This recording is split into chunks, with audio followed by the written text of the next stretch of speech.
Olá, boa noite a todos.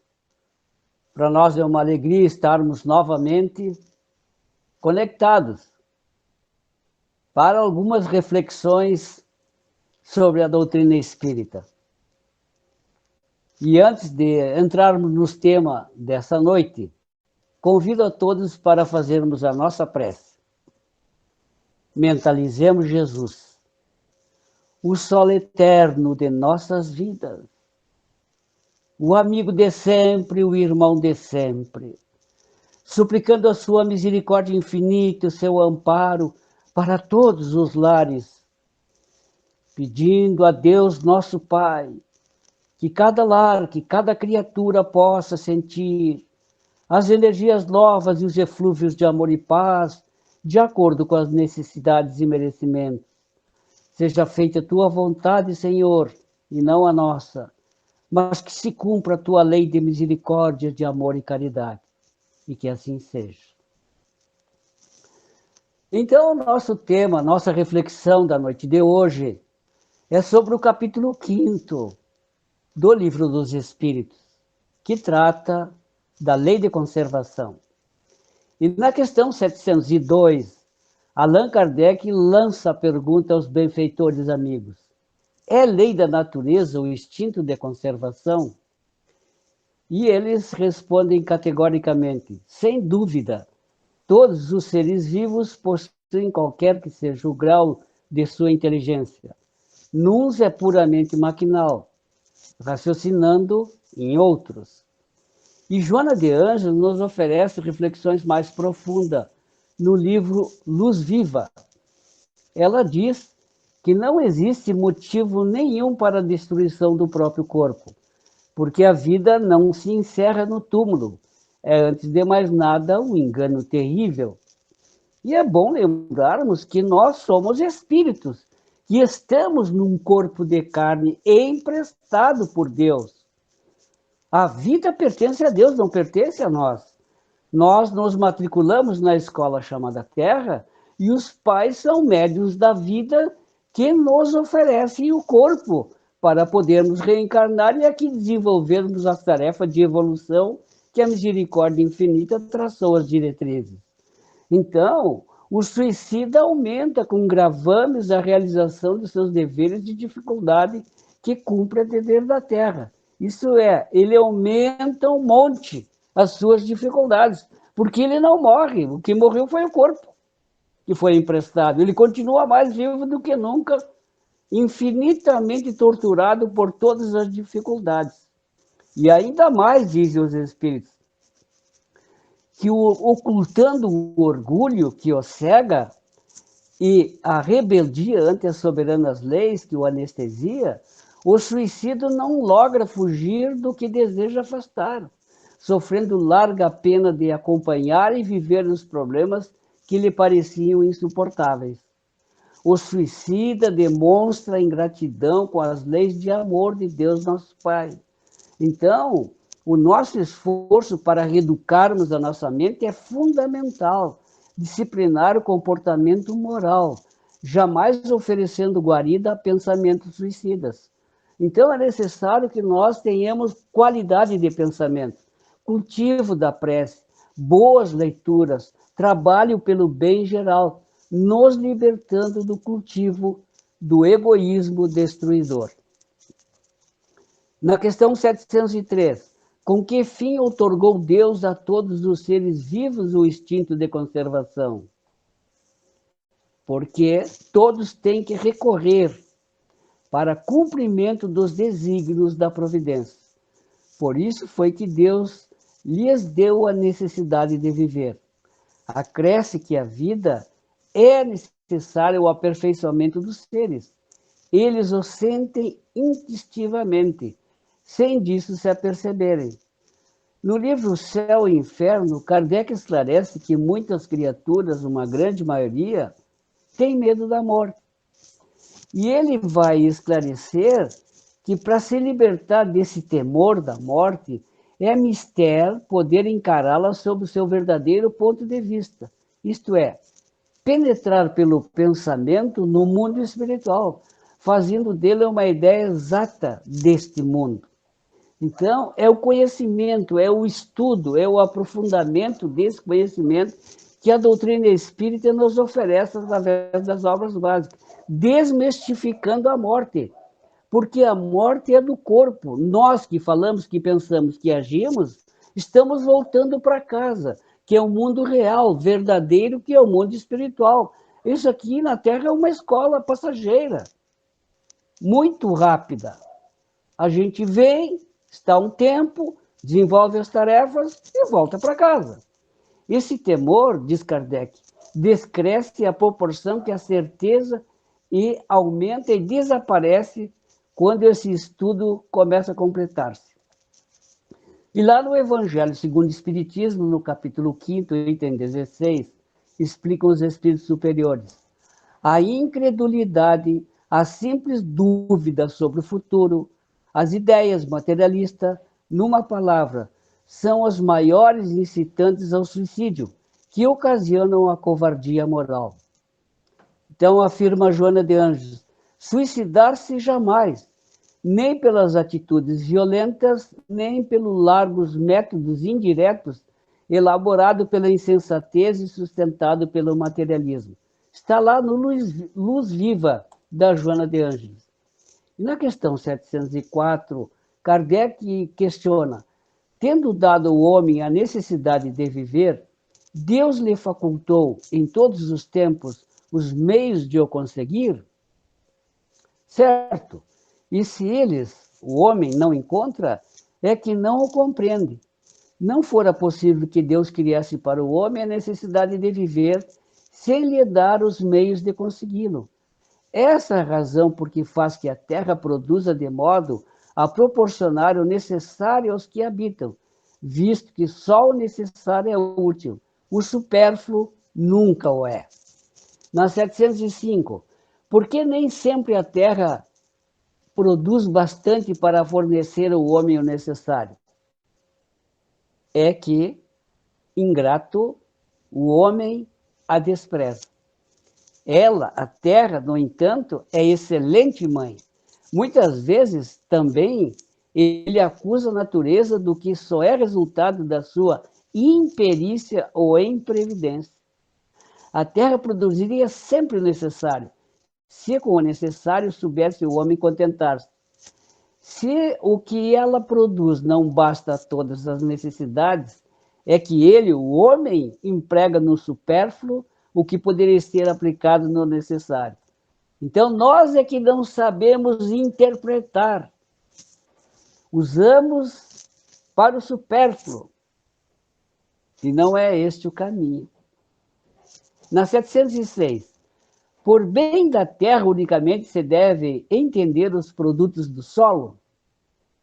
O solo é a fonte primacial, de onde dimanam todos os outros recursos, pois que, em definitivo, esses recursos são simples transformações do solo. Por bens da terra se deve entender tudo que o homem pode gozar nesse mundo. Na 707, é frequente a certos indivíduos faltarem os meios de subsistência, ainda quando os cerca a abundância. A que se deve atribuir isso? Olha a chaga da humanidade, ao egoísmo. Ao egoísmo dos homens, que nem sempre fazem o que lhes cumpre e, a mais das vezes, devem-no a si mesmo. Buscais e acharei. Essas palavras não querem dizer que para achar o que deseje, basta que o homem olhe para a terra, mas que ele é preciso procurá-la, não com indolência, e sim com ardor, perseverança, sem desanimar ante os obstáculos, que muito a miúde são simples meios que se utiliza a providência para lhe experimentar a constância, a paciência e a firmeza. Estamos numa escola, estamos em prova. Então, é muito importante essas afirmações dos Espíritos. Deus nos prova a tolerância, a paciência, a constância, a indulgência. Na 711, o uso dos bens da terra é um direito de todos os homens? Esse direito é consequente da necessidade de viver. Deus não imporia um dever sem dar ao homem um meio de cumpri-la. E é importante que Marco Prisco, no livro Legado Kardeciano, nos esclarece. O dinheiro que se transforma em pão é bênção que se renova. Não desprezemos as concessões amoedadas da vida, como se a fortuna trouxesse a estigma da desgraça. E a fortuna ela é neutra. É uma força neutra, como uma força neutra é a mediunidade, depende da moral do homem, da criatura que a dispõe. A ruína para o espírito que tem a fortuna, na forma porque utiliza o patrimônio. Então, por exemplo, o numismata, que é a ciência que estuda moedas e medalhas, o filatelista, que coleciona selos, o colecionador de carros e outras coisas, acumulam tesouros mortos, que os vêm passar devorado pela loucura de reunir. E os tesouros se transformam em patrimônio dos tempos, porque a gente desencarna e fica tudo aí, tudo amontoado. E na questão 712, com que fim pôs Deus atrativo no gozo dos bens materiais?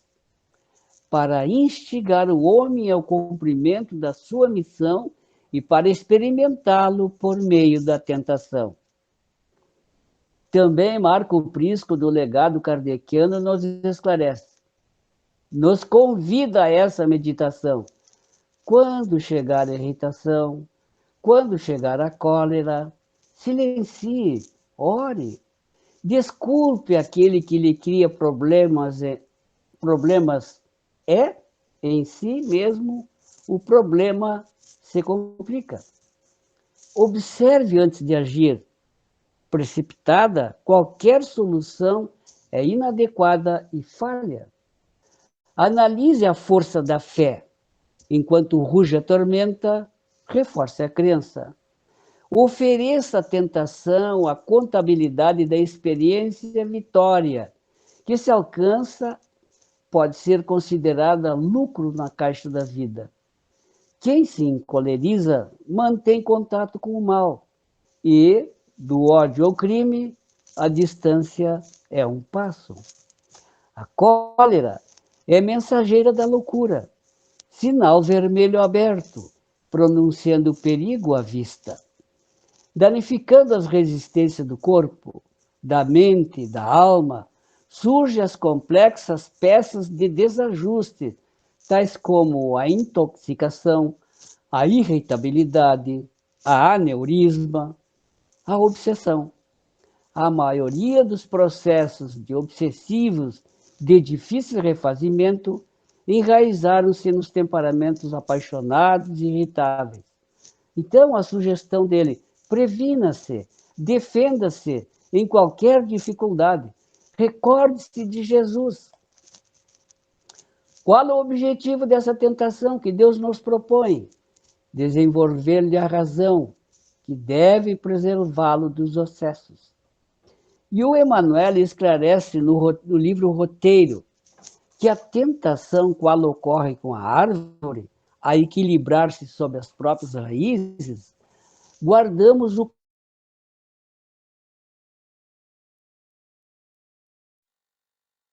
assim que o problema da tentação, antes que nascido de objetos ou paisagens exteriores, surge fundamentalmente dentro de nós, na trama de nossos pensamentos. Está aqui. Somos nós que não qualificamos ainda o mundo íntimo.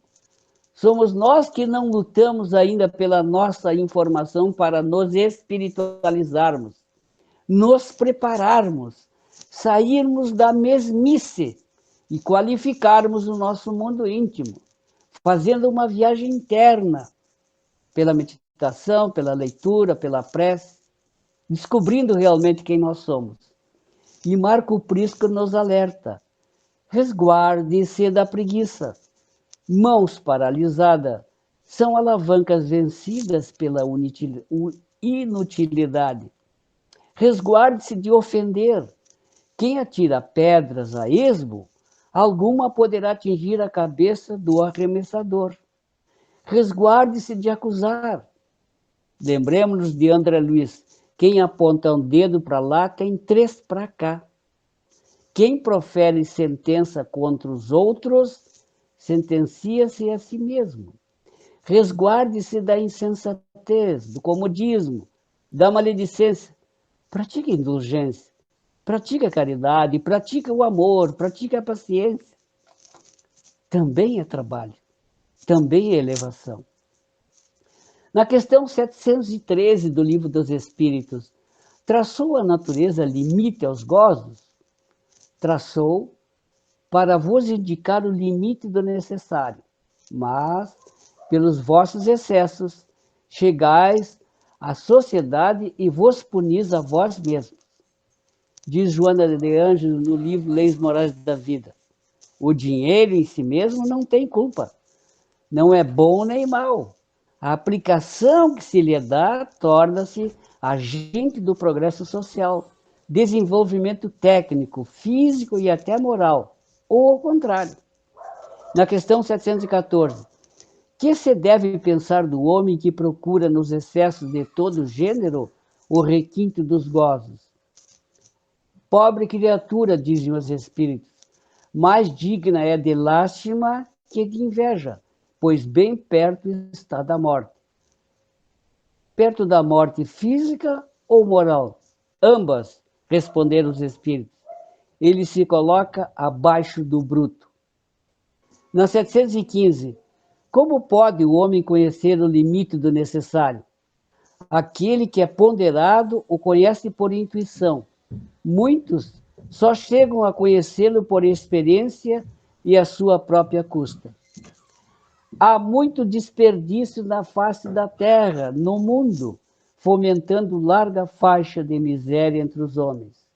O que há abundante em tua mesa, falta em muitos lares. O excesso nas tuas mãos é escassez em inúmeras famílias.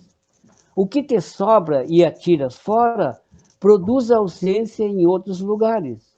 O desperdício é fator expressivo na ruína da comunidade. O homem, desejando fugir das realidades da vida transcendente, afoga-se na fantasia, engendrando a indústria das futilidades. A vida é simples nas suas exigências, quase ascéticas. Então, nós temos o desperdício de tempo em férias demoradas, em alimentos, em banquetes, recepções, festas extravagantes, com disputas de vaidade. Isso é uma afirmação dos espíritos. É Joana de Ângeles que afirma. Desperdiçamos medicamentos no lar, roupas e agasalhos, moedas irrecuperáveis em jogos e abusos de toda ordem. Desperdiçamos a saúde nas volúpias de desejo. Desperdiçamos a inteligência, a beleza, a cultura, a arte nos espetáculos do absurdo, da incoerência. E isso não se recupera, malbaratada a oportunidade. Ninguém volta ao passado. Há, sim, diz ela, muito incompreensível desperdício na Terra. Na questão 719, merece censura o homem por procurar o bem-estar? É natural o desejo do bem-estar. Deus só proíbe o abuso, por ser contrário à conservação.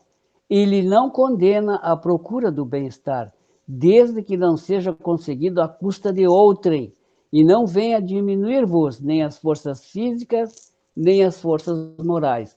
Aí é a grande pergunta que devemos nos fazer. O que eu estou fazendo? Está prejudicando o meu irmão? Está denegrindo alguém? Estou prejudicando o meu corpo? Estou prejudicando as minhas forças morais? Como estou conseguindo? Está dentro da lei?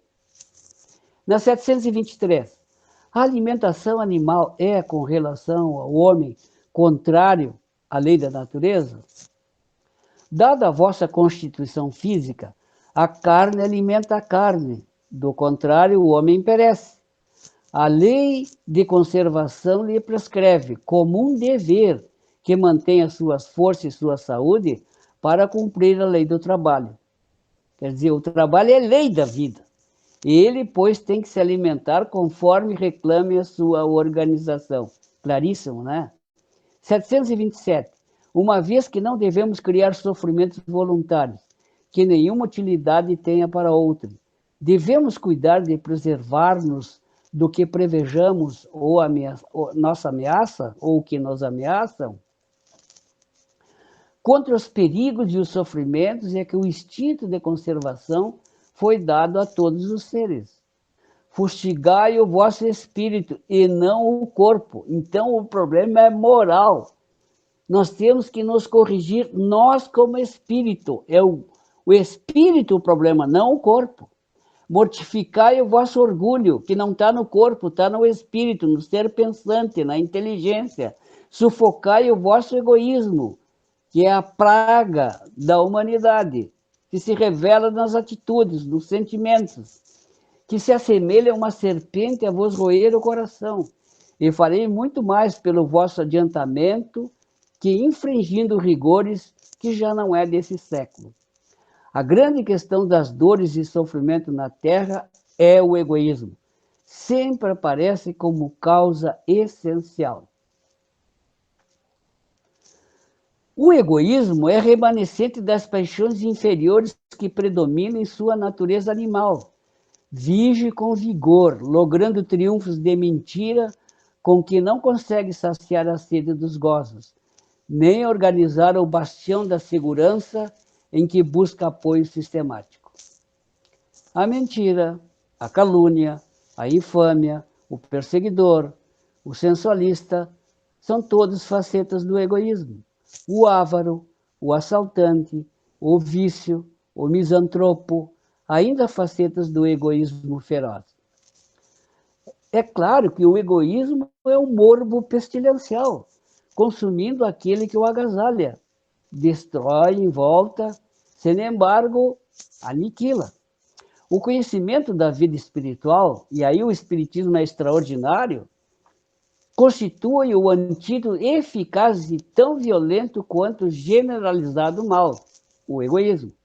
Jesus, o sublime exemplo, ensinando perene a urgência da renovação de propósitos superiores, ele cercou-se de pessoas difíceis de ser amadas, pessoas difíceis de ser compreendidas, ajudadas. E ele não desperdiçou oportunidade nem situações nenhuma para auxiliar, mesmo as armadilhas e astúcias em momentos aflitivos da conjuntura.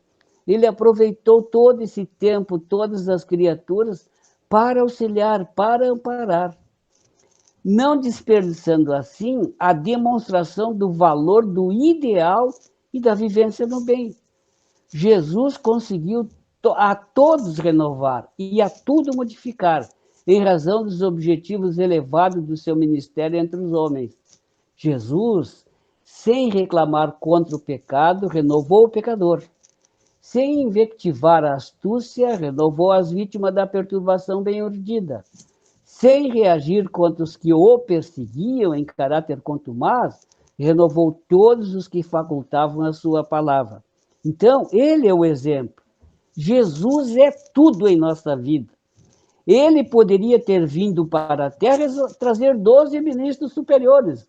No entanto, ele, como governador da terra, que é, veio e usou os homens para os homens se amarem e se qualificarem.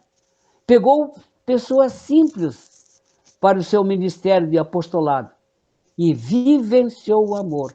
Traçou a rota e o caminho e nos deixou uma mensagem que nos legou mediante palavra ou ações que constituem um poema, um hino de bênçãos à renovação do homem, do mundo e da humanidade. Por isso ele afirma: vinde a mim, eu sou o caminho, eu sou a verdade, eu sou a vida. Porque Jesus, como afirma Emmanuel, ele é o sol eterno de nossas vidas. Ele é o sol que nos aquece, que nos envolve, que nos ilumina e que nos fortalece.